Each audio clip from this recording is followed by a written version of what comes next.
a timely story from Masechet Rosh Hashanah in the Talmud, a rabbinic story, about a debate between two great rabbis, Rabban Gamliel, who was at the time presiding over the Sanhedrin, the rabbinic court in Yavna, and Rabbi Yehoshua, who was a great rabbi, a learned scholar, and a person of great integrity. At the time, there were people coming to Rabban Gamliel and saying that they had sighted the new moon. People didn't have like Google calendars back then, remember? So we were using our eyes to figure out when, in fact, there was a new moon in the sky. And they were telling him that they had seen the new moon, and he took their witness as fact. And this happened 2 times in a row. And Rabbi Yehoshua became quite alarmed because he, in fact, was clear that this was false witness. They were not, in fact, seeing the new moon. And so he sent word to the court. He sent word to Rabban Gamliel saying, "You are taking false witness." And Rabban Gamliel pulled such a power move on him. He said, "Oh, you think I'm wrong? Why don't you come to me with your walking stick and your money in hand on the day that you believe is Yom Kippur?" And this threw Rabbi Yehoshua into a state of absolute panic. He's telling me to break what I think is Yom Kippur, the holiest day of the year. I'm going to do all these sins. And the conclusion that our Torah reaches is not actually to side with Rabbi Yehoshua, who I imagine all of you are feeling more identified with Rabbi Yehoshua in this moment. Instead, the rabbis come to the conclusion that when the Torah says, "Ei lemoadei Hashem mikra kodesh asher tikru otam b'moadam," these are the festivals, the holy convocations that you shall declare. That "you shall declare" in there is actually leaving room for subjectivity. And in that room for subjectivity, Rabban Gamliel snatches it and says, "I'm right, I'm the boss, you're wrong." And Rabbi Yehoshua has to come to him. And that is how rabbinic authority satisfies itself.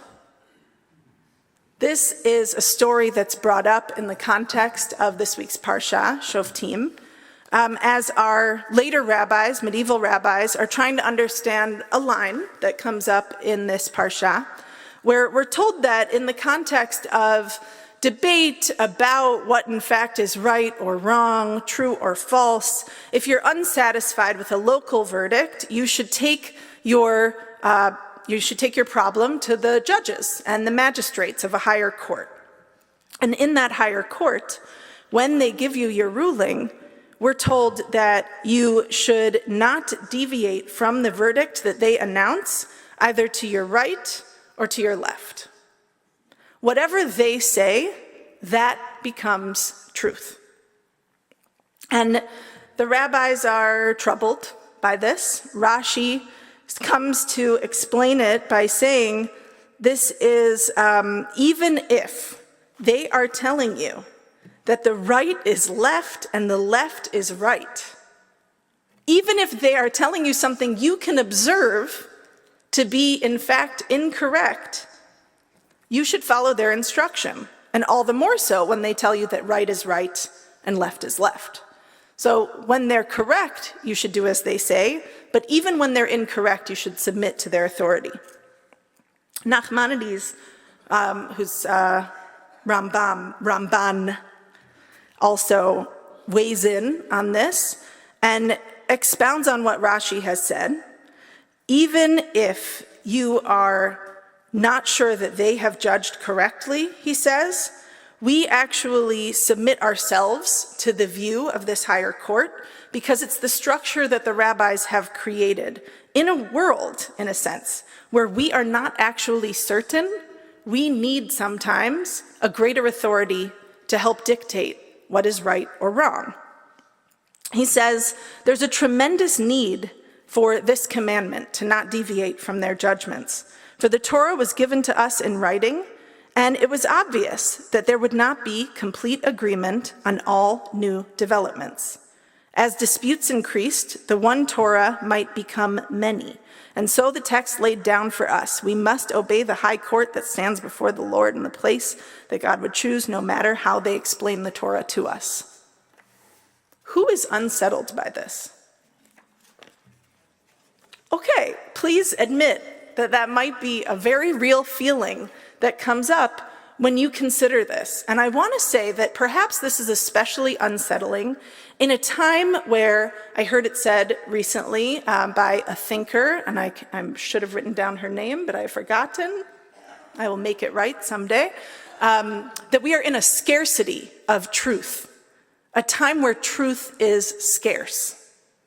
Think about how many ideas and opinions are proliferating in this time.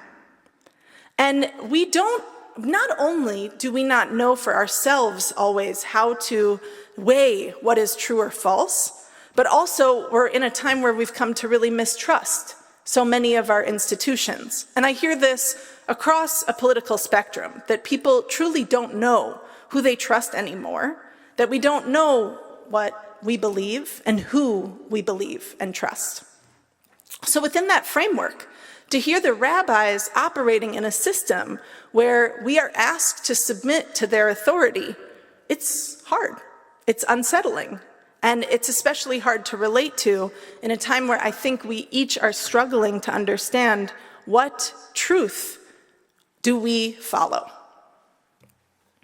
I was thinking about this in the context of the Maharal. The Maharal was a rabbi who lived in the 16th century, and he's famous for having created a golem, a truth monster, out of sand and water.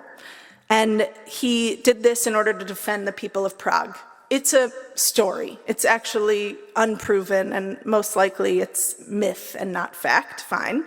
But the Maharal had some very powerful teachings about truth and falsehood, and he lived in a time where there was so much that the Jewish community felt embattled by. And so I thought it especially powerful that in his teachings and in his thinkings about how to interact with falsehood, he comes very hard on the side of giving space for falsehood to speak.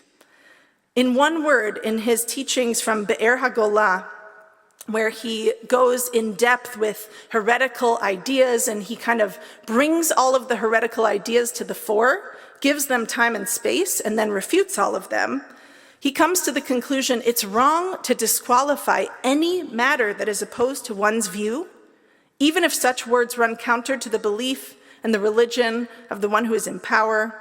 It's wrong for them to say, do not speak. The following ought to be declared, say whatever you wish.